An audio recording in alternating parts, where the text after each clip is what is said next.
আসসালামু আলাইকুম ওয়া রাহমাতুল্লাহি ওয়া বারাকাতুহু। ইন্নাল হামদালিল্লাহি নাহমাদুহু ওয়া নাস্তাঈনুহু ওয়া নাস্তাগফিরুহ ওয়া নাউযু বিল্লাহি মিন শুরুরি আনফুসিনা ওয়া মিন সাইয়্যাতি আ'মালিনা। মান ইয়াহদিল্লাহু ফালা মুদিল্লা লাহু ওয়া মান ইউদ্লিলহু ফালা হাদিয়া লাহু। وأشهد أن لا إله إلا الله وحده لا شريك له وأشهد أن محمدا عبده ورسوله صلى الله عليه وعلى آله وأصحابه وبارك وسلم أما بعد। আমাদের মূল বিষয় দ্বীনের নামে জালিয়াতি,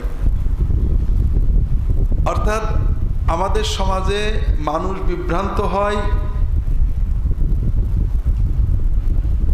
নানাবিধ, যেমন নাস্তিকতা অথবা ইসলাম বিরোধিতা অথবা নগ্নতা, বেহায়াপনা, এগুলোর মাধ্যমে মানুষ নষ্ট হয় আমরা জানি। কিন্তু ইসলামের ক্ষতি এগুলোর চেয়ে বেশি হয় ইসলামের নামে যেটা হয়। ইসলামের নাম দিয়ে কিভাবে ইসলাম থেকে মানুষদেরকে দূরে সরাই, দ্বীনের নামে বদ্দীনি কি করে ছড়াই, এটা আমরা আজকে কিছুটা হলো আপনাদের সাথে আলোচনা করব। বাকি আপনারা ইনশাআল্লাহ প্রশ্ন করবেন। দ্বীনের নামে মানুষদেরকে গোমরাহ করাটা শয়তানের জন্য সহজ। ইসলামের শুরু থেকে রাসূলুল্লাহ সাল্লাল্লাহু আলাইহি ওয়াসাল্লাম যাওয়ার পরে প্রথম যে গোমরাহি শুরু হলো সেটা হলো এক ইহুদি আব্দুল্লাহ ইবনে সাবা। সে নিজেকে আল্লাহর বড় প্রিয় বান্দা মুসলমান দাবি করে নবীর ভক্তি মহব্বত দিয়ে প্রচার করা শুরু করলো নবীজির বংশের মহব্বত। নবীজির বংশে এবং বিশেষ করে আলীকে নবীজি অনেক পাওয়ার দিয়ে গেছেন এবং তাদের ভক্তি বেশি করতে হবে, এই নামে শুরু করলো আন্দোলন।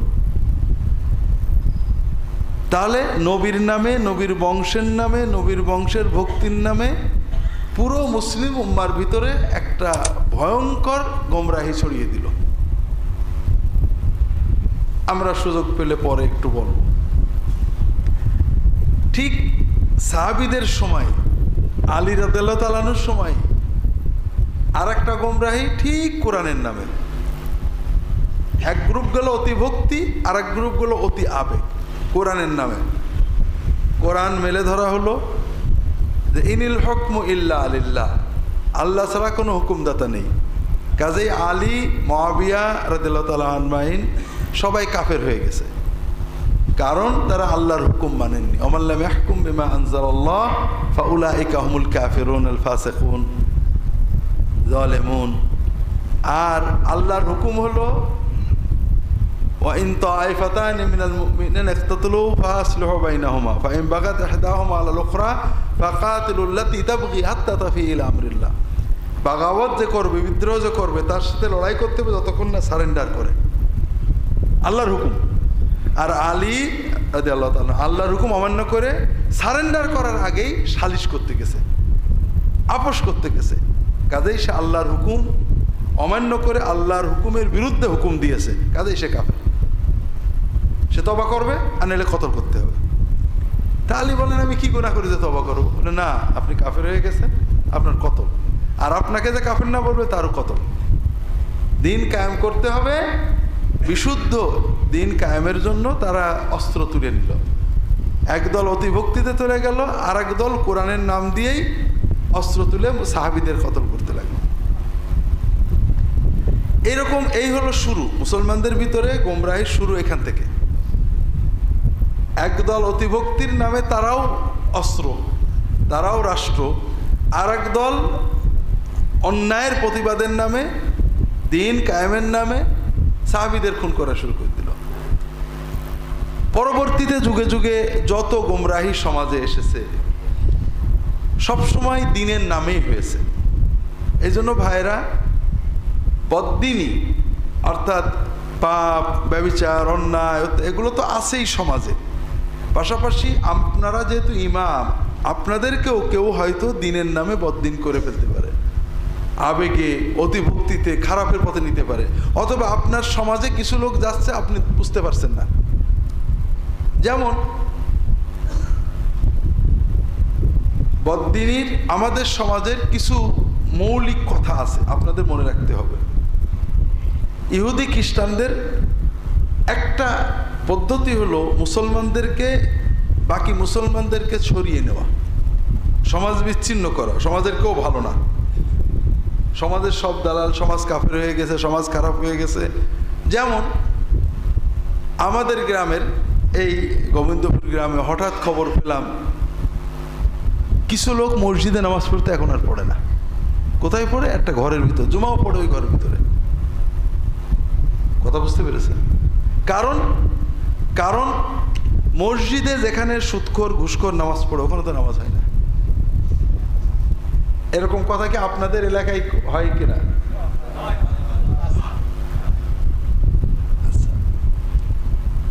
ইমাম বেতন নেয়, বেতন নিয়ে আমার ভিতরে নামাজ হয় না। এরপরে নবীজির মসজিদ ছিল, সমাজে কোনো গোলমাল ফাসাদ হলে 7 দিনের ভিতর বিচার হতো। এখানে মসজিদে কোনো বিচার আছে নেই, মসজিদে নামাজ হয় না। কারা? আমি তো ভয় পেয়ে গেলাম, নিশ্চয়ই খ্রিস্টান। কারণ খ্রিস্টানদের প্রথম ধাপ হলো মুসলমানদের বিচ্ছিন্ন করা। কোরআনের নাম দেবে, কোরআন বলবে, ইসলাম বলবে, সব বলবে, কিন্তু সমাজ থেকে আলাদা করবে আগে। সমাজের মানুষের যখন মন কেটে যাবে, ও নিজেকে আলাদা মনে করবে, সমাজের সবাইকে খারাপ মনে করবে, তখন ও অনেক কিছু হতে পারবে। ও মানুষ খুন করতে পারবে, ও খ্রিস্টান হতে পারবে, ও ইহুদি সব পারবে। পরে দেখা গেল হিজবুত তাওহীদ নামে একটা দল, নাম শুনেছেন নাকি? আপনার দেশেও আছে। কি ব্যাপার? যাই ব্যাপার হোক, আমি আগে বিষয়গুলো আপনাদের বলি। যদি কেউ বলে গোমরাহ, বর্তমান আমি রাসূলুল্লাহ সাল্লাল্লাহু আলাইহি ওয়াসাল্লামের পরে সাহাবীদের যুগে যে বিষয়ে মানুষ গোমরাহ হয়েছে সেগুলো আপনাদের বলবো। আগে বর্তমান কিছু বিষয় আপনাদের বলি। যেমন প্রথম যে বিষয় আপনারা সতর্ক থাকবেন, কেউ যদি দাবি করে কোনো পদের দাবি, যেমন একজন বলবে আমাদের হুজুর ইমামে জামান। শুনছেন ইমামে জামান কথাটা? ইমামুজ্জামান মানে কি?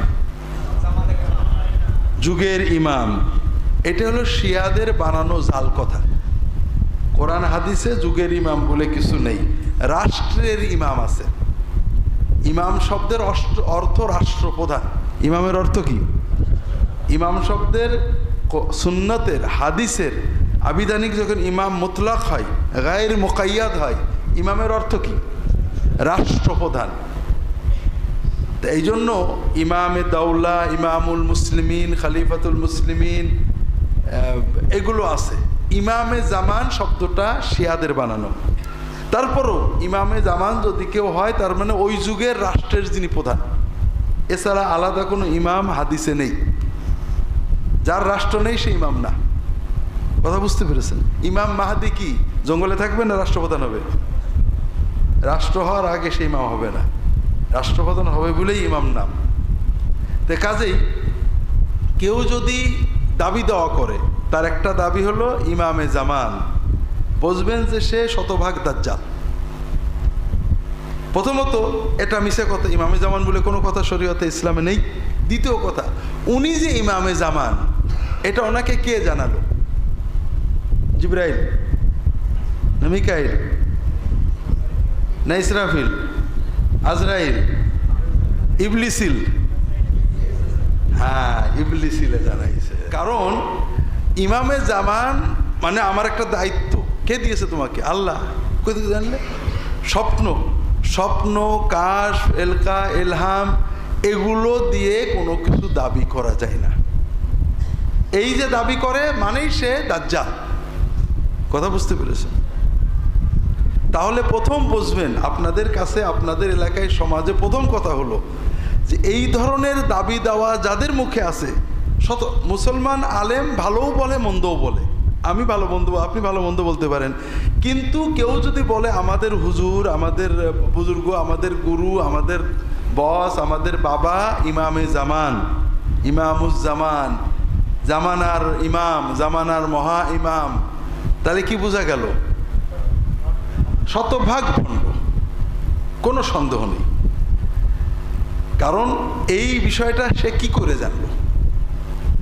দ্বিতীয় আরেকটা শব্দ ইসলামে আছে কিন্তু অপব্যবহার হয়, সে মুজাদ্দিদ।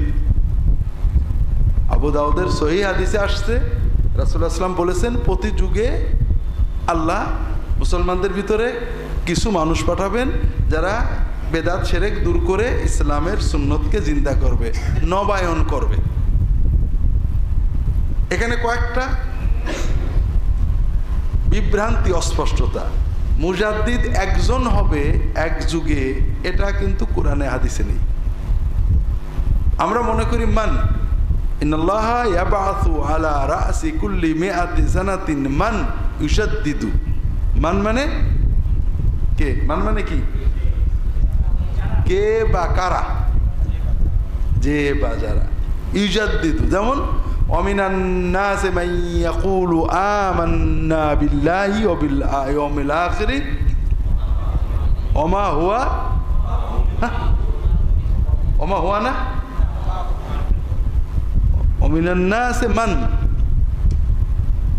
মান যদি এক বচন হয় তাহলে আল্লাহ হুম বললেন কেন?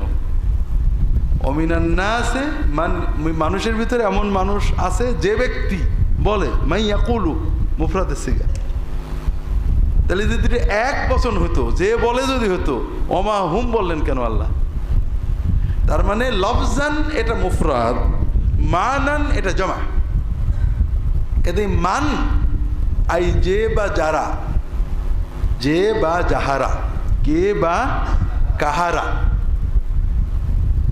আল্লাহ রাসূল বলছেন ইন্নাল্লাহা ইয়াবআসু আলা রাসি কুল্লি মিআতি সানাতিন, প্রত্যেক 100 বছরে আল্লাহ তাআলা কিছু মানুষ জন্ম দেবেন, পাঠাবেন, যারা উম্মতের দিনের যে ময়লাগুলো দূর করবে।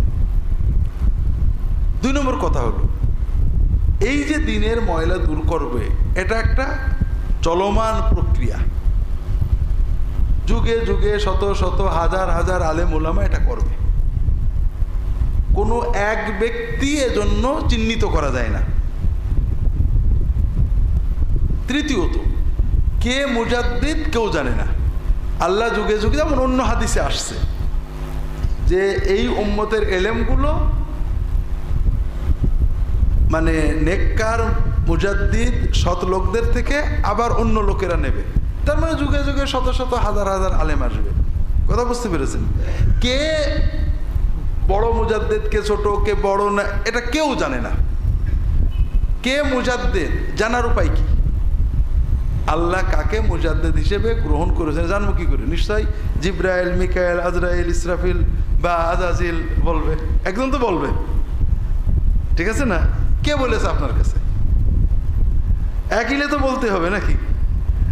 2 নম্বর কথা হলো, উম্মতের কাদিম জামানায় কাউকে কেউ মুজাদ্দিদ দাবি করতো না। তবে মৃত্যুর পরে কেউ হয়তো বলতো উনি হয়তো মুজাদ্দিদ হবেন, ওনার দ্বারা উম্মতের অনেক উপকার হয়েছে।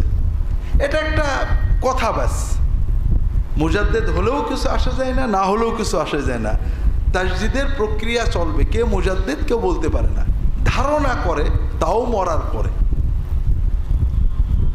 সাহাবীদের যুগে, তাবেঈদের যুগে, আমাদের ইমামদের যুগে যাদেরকে মুজাদ্দিদ বলা হয়েছে, সবচেয়ে মজা হলো যে হাদিসের সরা গ্রন্থগুলোতে মুজাদ্দিদের নাম পাবেন, তার ভিতরে আবু হানিফা বা হানাফি মাযহাবের কেউ নেই। তার মানে কি? যে যার পাইরেছে, মানে হাদিসের ব্যাখ্যাগুলো অধিকাংশ শাফিঈ মাযহাবের লোকেরা করেছে।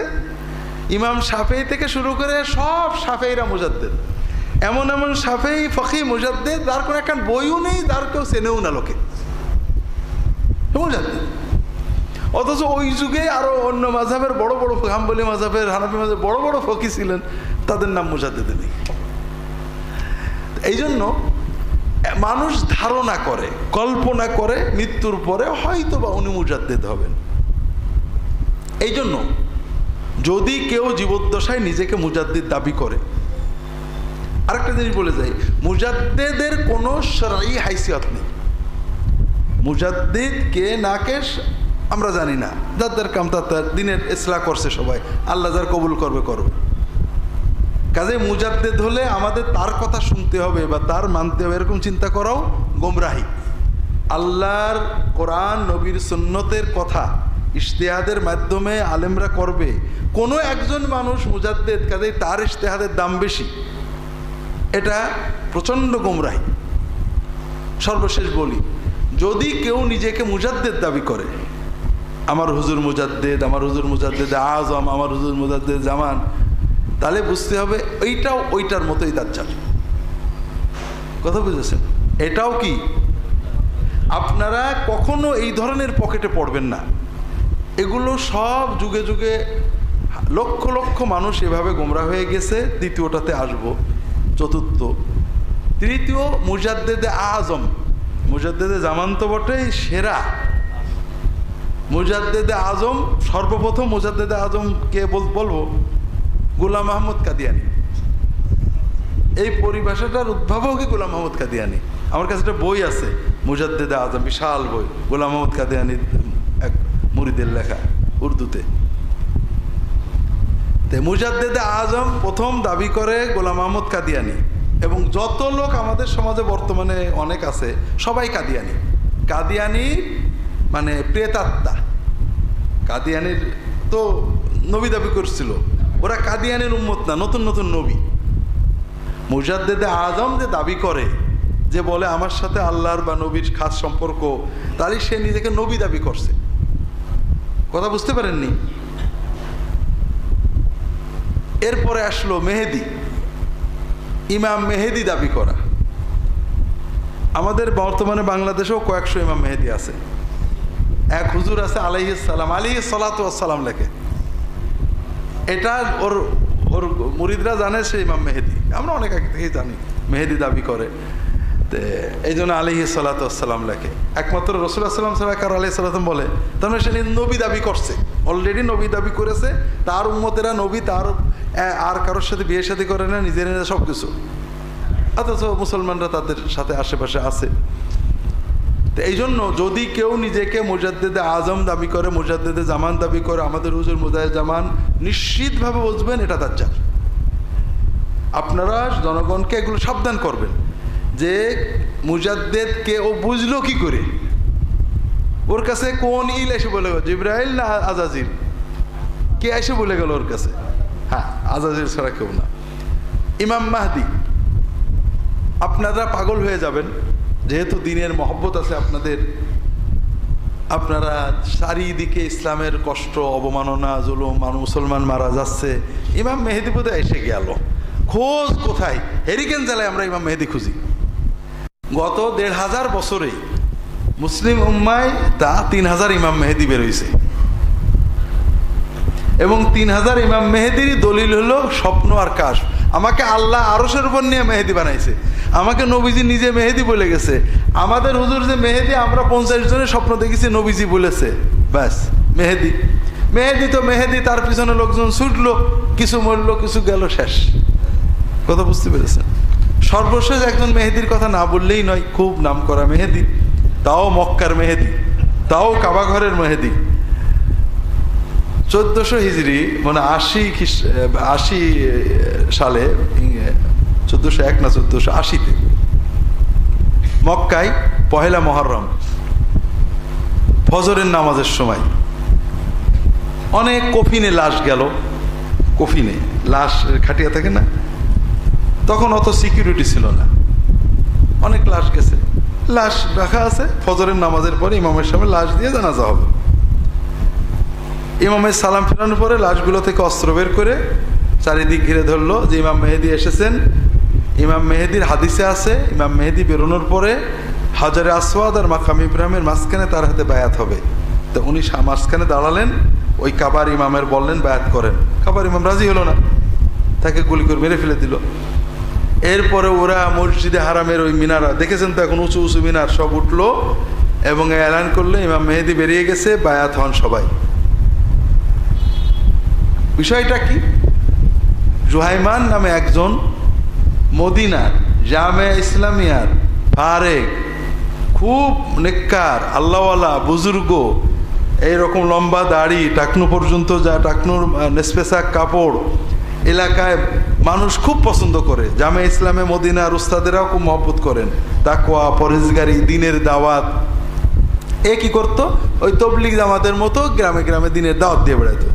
হঠাৎ স্বপ্নে দেখলো সে এবং তার সাঙ্গপাঙ্গরা যে তার শালা মোহাম্মদ ইবনে আবদুল্লাহ আল কাহতানি এটা হলো ইমাম মেহেদি। সবাই স্বপ্নে দেখলো, তাও রাসূলুল্লাহ সাল্লাল্লাহু আলাইহি ওয়াসাল্লামকে স্বপ্নে দেখছে। কেউ কিন্তু জাহেল না, মদিনা জামে ইসলামের ফারেক, সালাফি, দিনদার, ভালো আলেম। ব্যাস গোপনে গোপনে সব অস্ত্র শস্ত্র নিয়ে রেডি হয়ে মক্কা দখল করে ফেললো। এখন তো সৌদি সরকার তো সৌদি সৈন্যরা এমনি দুর্বল, তখন ওরা পেরে দিল না। ওরা তো উপর থেকে গুলি করছে বড় বড় মেশিন গান দিয়ে, যাবে কে কাছে।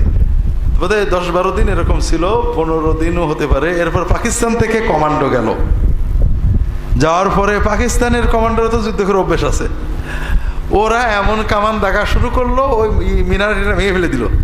ওরা বাধ্য হয়ে নেমে আসলো, ভিতরে ঢুকলো, ভিতরে গুলি করে জানলা মাল্লা ভেঙে শেষ পর্যন্ত ওরা মাটির নিচেই যেটা বেসমেন্টে পলালো, বেসমেন্ট থেকে গুলি করতে গেলো ফুটো দিয়ে দিয়ে। তখন পাকিস্তানি সৈন্যরা বুদ্ধি দিল, বেসমেন্টে পানি দাও, বাইরে থেকে পানি ভরে পানির ভিতরে অ্যাসিড দিয়ে কারেন্ট চালাই দিল।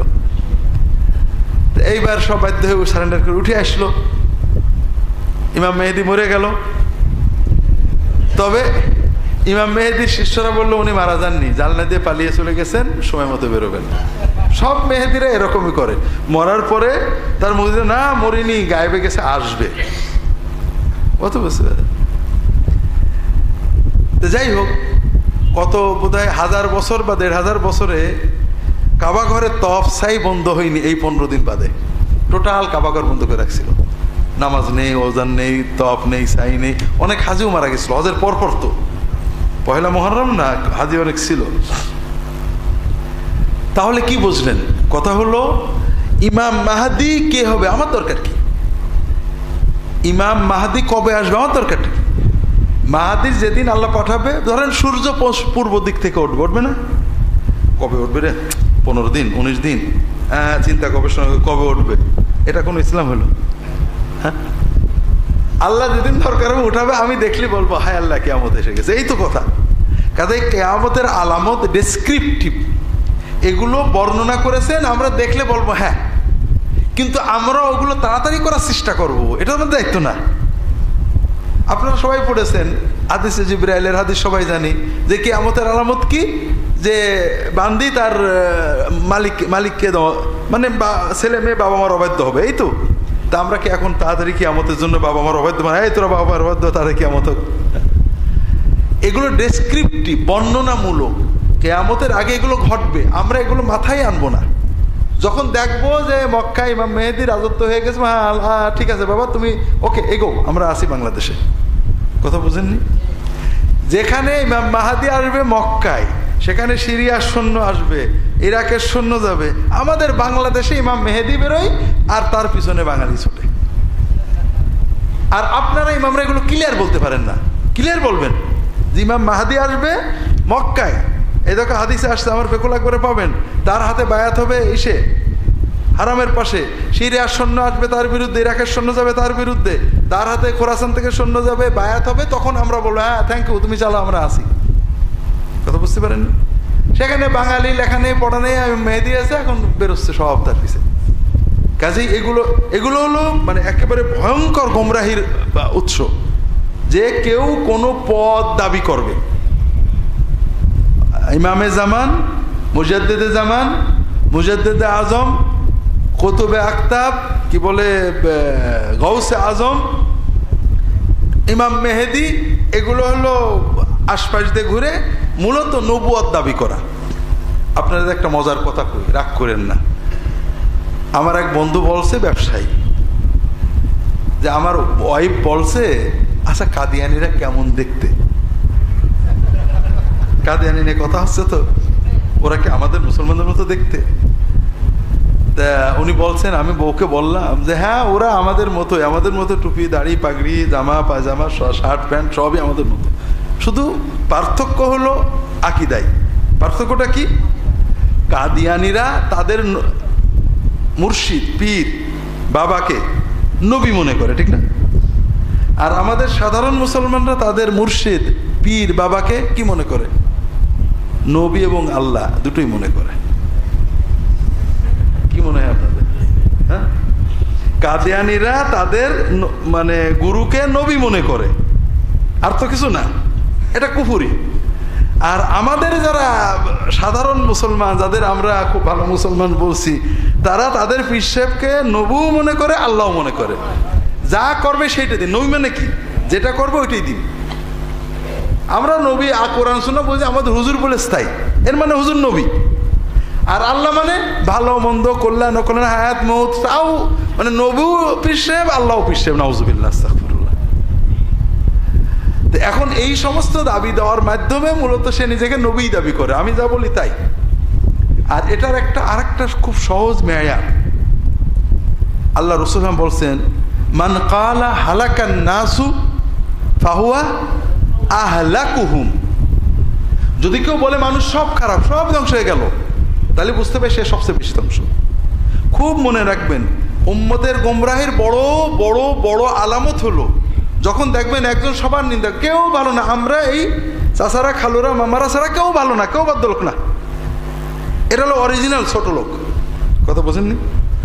যারা এইগুলো বলে তারা বলতে চায় মুহাম্মদ সাল্লাল্লাহু আলাইহি ওয়াসাল্লাম একটা ব্যর্থ নবী। নাউজুবিল্লাহ। মানে অরিজিনাল মুসলমান আমরা 39 জন ছাড়া কেউ না। কথা বোঝেননি? নবীজির উম্মত 39 জন হলে বা আপনার খুশি হন, না শত শত কোটি হলে খুশি হন? তা আপনি ইসলাম ছোট করছেন কেন? যে আমরা আর খালোরা ছাড়া কেউ ভদ্রলোক না, সবাই মুসলমান, সব ভালো, সবার ভিতরে ভুল ত্রুটি আছে, যে কোরআন হাদিস যতটুকু ততটুকু ভালো। কাজেই যখন দেখবেন কোনো দল গোষ্ঠী গ্রুপ ব্যক্তি বলে যে আমরাই ভালো আর কেউ ভালো না, বুঝবেন যে এর কাছেই যাওয়া যাবে না। উম্মতকে সাবধান করুন, আপনার ইমাম। কারণ রাসূলুল্লাহ সাল্লাল্লাহু আলাইহি ওয়াসাল্লাম আমাদেরকে ওপেন রেখে গেছেন, কোরআন আছে সুন্নাহ আছে, যে কোরআন সুন্নাহ মতো সেই ভালো। ভুল ত্রুটি সবারই আছে। কাজে আপনি বলতে পারেন আমার কাজটাও ভালো, কিন্তু আপনি বলতে পারেন না আমার কাজটাই ভালো। পার্থক্য বোঝেননি? কাজে কেউ যদি বলে, আমি বলতে পারি আমার জামিয়াতুস সুন্নাহও ভালো পড়াশুনো হয়, কিন্তু আমি বলতে পারি না যে আমার জামিয়াতুস সুন্নাহই ভালো পড়াই। এটা আমি যদি বলি তাহলে বুঝবেন যে আমি আমার ব্রেন নাটবল্টু ঢিল হয়ে গেছে। কথা বোঝেননি? তো এই জন্য দিনের ব্যাপারে যারাই বলবে, যে দল যেই হোক না কেন, আমিও যদি হই বলি যে এই আমিই ভালো, আমার কথা যারা শুনে ভালো আর কেউ ভালো না, তাহলে বুঝবেন এটা সবচেয়ে ধ্বংস করতে যাচ্ছে। আল্লাহর দিন সারা বিশ্বব্যাপী, মুহাম্মদ সাল্লাল্লাহু আলাইহি ওয়াসাল্লামের দিন শরিয়াত উম্মত সারা বিশ্বব্যাপী, কেউ মুসলমান না, কেউ আহলে সুন্নাহ না, কেউ হক না, শুধু আমি আর খালু 25 জন হক। তার মানে আমার নবীর দিন এত ছোট? তো এই জন্য এই ধরনের কথা আপনারা বলবেন না, যারা বলে তাদের থেকে দূরে থাকবেন, এবং এগুলো কথা যে খারাপ এটা খেয়াল রাখবেন।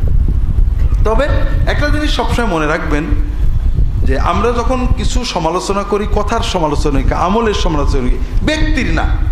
অনেক সময় ভালো মানুষ এটা খারাপ কথা বলে ফেলতে পারে, আমরা কথাটাকে খারাপ বলবো, যদি তার অন্যান্য কাজ ভালো হয় ভালো। কথা বুঝতে পেরেছেন তো আপনারা? জি। তাহলে আমরা প্রথম আমাদের দেশীয় কিছু আলামত বুঝলাম, যেগুলো আপনারা সতর্ক থাকবেন। এর ভিতরে খ্রিস্টানরা আছে, খ্রিস্টানদের কিছু ইমাম কিন্তু আমাদের ঝিনাইদহ জেলাও খ্রিস্টান আছেন, আমি জানি না আপনারা চেনেন কিনা। তাদের আলামত একটাই, তারা মসজিদে মিনারে খুতবায় একটাই কথা, মুসলমানরা ভালো না, আলেমরা ভালো না, অমক ভালো না, মানে দলমত নির্বিশেষে সব মুসলমানের খারাপ করে। আলেমদের মুসলমানদের খারাপ বলাটাই তাদের কাজ। এর উদ্দেশ্য মুসলমানদের আলেমদের প্রতি ঘৃণা জন্মানো। আমাদের সমাজের একটা ট্রেন্ড হলো কথা আলেম ওলামা মুসলমান ইমাম এদের বিরুদ্ধে কথা বলা। এই জিনিসটা প্রমোট করে খ্রিস্টানেরা। সমাজে খারাপ মানুষ সব জায়গায় আছে, দাড়ি চাষা খারাপ আছে, দাড়ি রাখা খারাপ আছে, নামাজি ভালো আছে, নামাজি খারাপ আছে, কিন্তু আলেম ওলামা আপনাদের আগে অনেক বলেছি, আপনারা বলতে পারেন না। যত অন্যায় আকাম আলেমরাই করলো, যত খারাপ আলেমরাই করলো।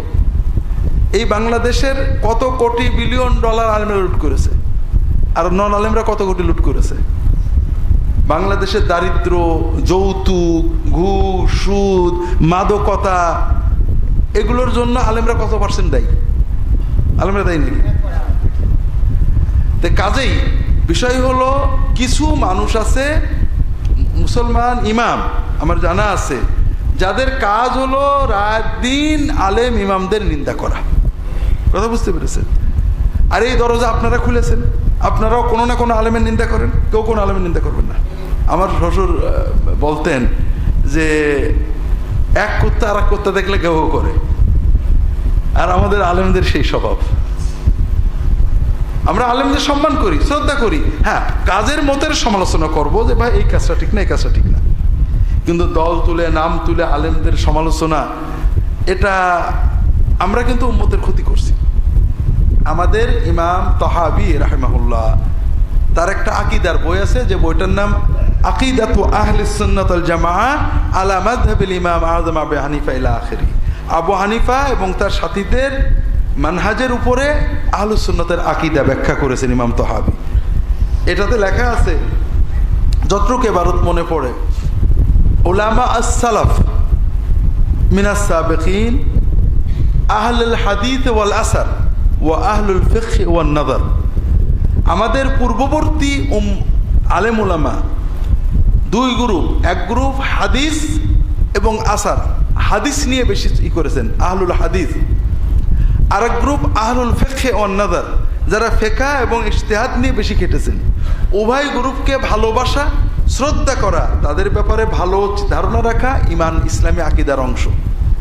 তাদের ব্যাপারে যারা খারাপ কথা বলে, তারা সুন্নত ওয়াল জামাতের বাইরে চলে। কেন? এটার ব্যাখ্যা করেছেন সৌদি আরবের মন্ত্রী ছিলেন মোহাম্মদ ইবনে আব্দুল ওয়াহাবের বংশের আব্দুল আজিজ আল শেখ, ওনার বই আছে। তিনি বলছেন যে ইসলামটা আসছে কোথা থেকে? সাহাবীদের থেকে। এরপরে কারা প্রচার করেন ইসলাম? আলেম উলামারা।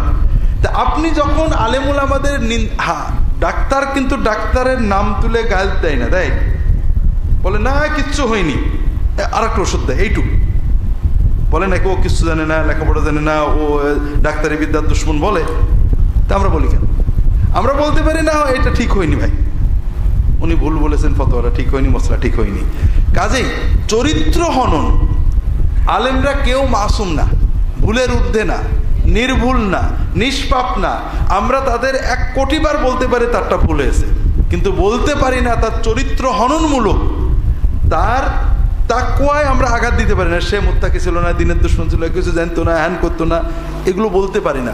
যদি এভাবে আপনি আলেমদের চরিত্র হনন করেন, তাহলে পরে উম্মত অসহায় হয়ে পড়ে, কার কাছে যাব? কথা বুঝতে পারছেন না? এই জন্য যারা আলেমদের চরিত্র হনন করেন, তারা ভালো করেন না, তাদের থেকে দূরে থাকবেন, এবং এটা যে খারাপ, এটা জনগণকে, মুসল্লিদেরকে বোঝাতে চেষ্টা করবেন। আলেমদের মর্যাদা সমাজে, মনে করেন মানুষের ভিতরে কল্যাণ প্রতিষ্ঠা, কি বলে, মানুষের ভিতরে সম্প্রীতি প্রতিষ্ঠা, মানুষকে ভালো পথে ডাকা, মানুষের ভিতরে দুর্নীতি দমন করা, মানুষের পারিবারিক, আলেমরা কত অবদান রেখেছেন খেয়ে না খেয়ে, এগুলো আপনাদের জানতে হবে। আলেমদের প্রতি শ্রদ্ধাবোধ আমাদের ইমানের অংশ। এখনো মানুষ আলেমদের শ্রদ্ধা করে, আর আমরা ভুলভ্রান্তি করেন, পড়েন না, তারপরও মানুষ তাদের কথা শোনে। এই জন্য আলেমদের প্রতি শ্রদ্ধাবোধ নষ্ট করা, এটা সমাজের একটা গোমরাহি, যেটা আমাদের খুব সতর্কতার সাথে চলতে হবে। এগুলো হলো সমকালীন বিভ্রান্তি, যেটা আমরা প্রায় পড়ে যাই। আরেকটা আছে এর সাথে, সেটা হলো সমাজে অনেক অন্যায় আছে, আছে না? সমাজে অনেক অন্যায় আছে। কোনো অন্যায় আপনি কথা বলতে পারেন, কোনোটা পারেন না, তা ঠিক আছে। একজন লোক নামাজ পড়ে না, আপনি বলতে পারেন। আবার সমাজের একজন হয়তো রাজনৈতিক নেতা, সে এমন একটা অন্যায় করেছে, আপনি বলতে পারেন না। বললে সমাজের কোনো লাভ হবে না, হবে? সে ছেড়ে দেবে? আমরা মনে করি আমার মসজিদে 30 জন মুসল্লি বললে বোধহয় ঠিক হয়ে যাবে, হবে? তা আপনি যে সমস্যার সমাধান করতে পারছেন না, এটার জন্য আবেগী হওয়ার দরকার নেই। আমরা মনে করি ইসলাম বিপন্ন, ইসলাম বোধহয় শেষ হয়ে গেল, আর নেই। আপনাদের ইতিহাস বলি, আবু বকর রাদিয়াল্লাহু তাআলা আনহু যখন খলিফা হলেন, এর চেয়ে ইসলাম বড় বিপন্ন আর হয়নি কোনোদিন। রাসূলুল্লাহ সাল্লাল্লাহু আলাইহি ওয়াসাল্লামের ওফাতের পরে, মৃত্যুর পরে আবু বকর খলিফা হলেন। নবী কয়টা বেরোলো? প্রায় 1 ডজন। আবার যারা নবীর, নতুন নবীর উম্মত হলো না, তারাও যাকাত অস্বীকার করলো। আবার ওদিকতে রোমরা হামলা চালাতে লাগলো। মনে হলো ইসলাম শেষ, ভিতরতেও নেই বাইরের তো। ইসলাম কি চলে গেছিল ওই দিন? গেছিল না? আস্তে আস্তে বাড়ছিল, বাড়লো, বাড়তে বাড়তে বাড়তে বাড়তে প্রায় 400 বছর গেল। ক্রুসেডাররা আসলো, এই যে এখন ইরাক, সিরিয়া সব চলে যাচ্ছে না, ওইরকম ক্রুসেডাররা আসলো 490-92 হিজরির দিকে, বুঝেছেন, 1090 খ্রিস্টাব্দের দিকে এসে এক ধাক্কায় লেবানন, সিরিয়া, ফিলিস্তিন, মিশর প্রায় 12 আনা দেশ দখল করে নিল, এবং মানে অল্প স্বল্প মিলে 8-10 লাখ মুসলমান মেরে ফেলে দিল। কথা বুঝতে পেরেছেন? একেবারে ধরে ধরে আছাড় মেরে, কতল করে, জবই করে, রক্ত গঙ্গা বইয়ে দিল। মুসলমানরা ভাবলো ইসলাম নেই, কিয়ামত এসে গেল। এবং খ্রিস্টানরা চিঠি লিখতো, এখন ওদের চিঠিগুলো আছে, যে আমরা সব ঠিক করে ফেলেছি, এই মদিনা কয়েকশো কিলো আছে, আমরা যে মদিনায় যে মোহাম্মদের লাশ তুলে মক্কা পুড়াই ফেলবো, ব্যাস ইসলাম শেষ। ইসলাম শেষ হয়ে গেছে, ঠিক না? 1000 খ্রিস্টাব্দে ইসলাম শেষ হয়ে গেছে নাকি? নাকি 2000 এখনো আছে? এখনো আছে। এরপরে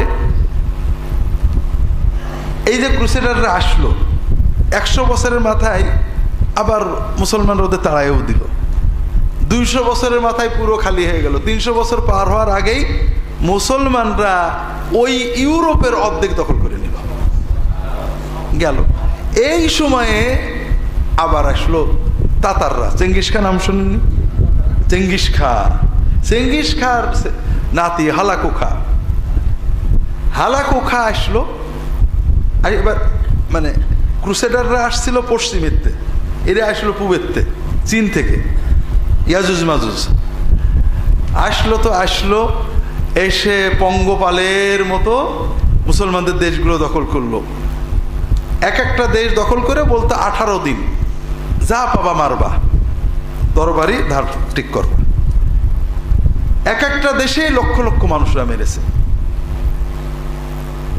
নদীগুলো মানুষের লাশে ভরে গেছে, বইপত্র লাইব্রেরি সব পুড়িয়ে ফেলেছে।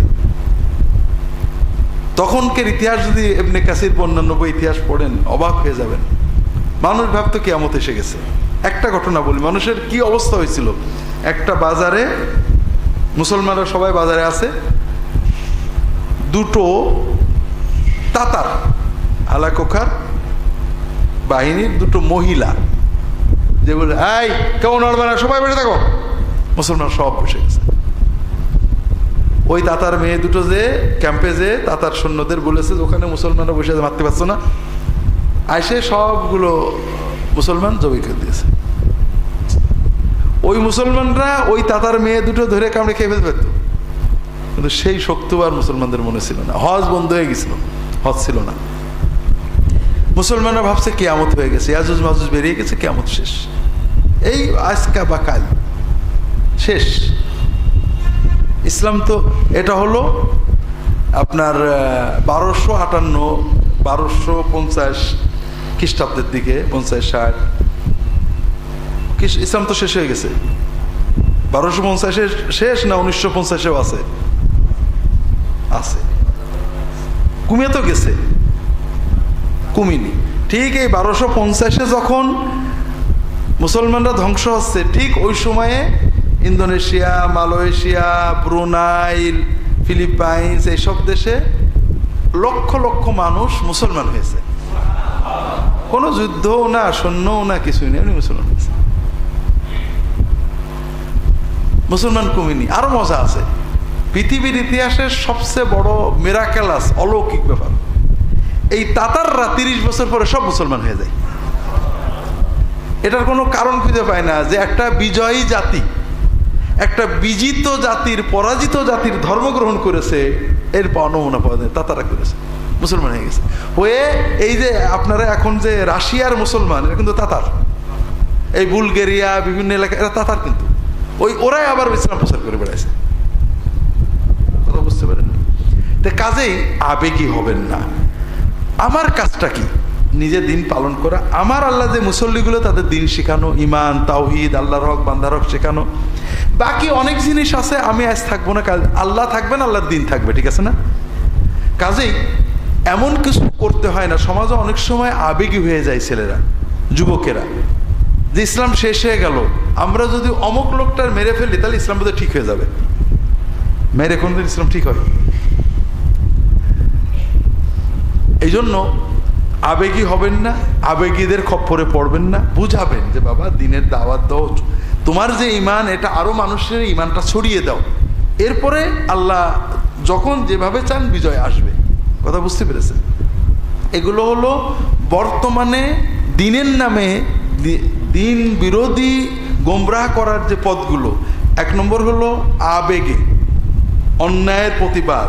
আমাদের মানুষের মানসিক যে অন্যায়ের প্রতিবাদের নামে অনেক সময় আমরা অন্যায় করি।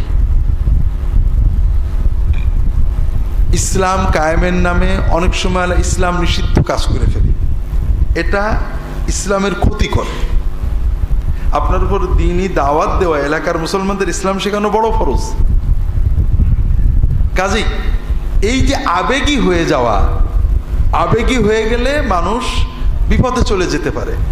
সাহাবীদের থেকে শিক্ষা নিতে হবে। সাহাবীরা, আমরা তো এজিদের রাষ্ট্রের কারণে মনে ব্যথা লাগে, লাগে না?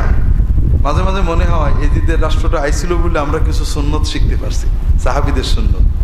এজিদের রাষ্ট্রটা একটা তাগুতি রাষ্ট্র, ইসলাম বিরোধী রাষ্ট্র, ঠিক না? যখন মুসলমান দেশে ইসলাম বিরোধী রাষ্ট্র হয়ে গেল, তাগুতি রাষ্ট্র হয়ে গেল, তখন কি করতে হয় ওখান থেকে জানা গেল। সাহাবীরা কি করছিলেন?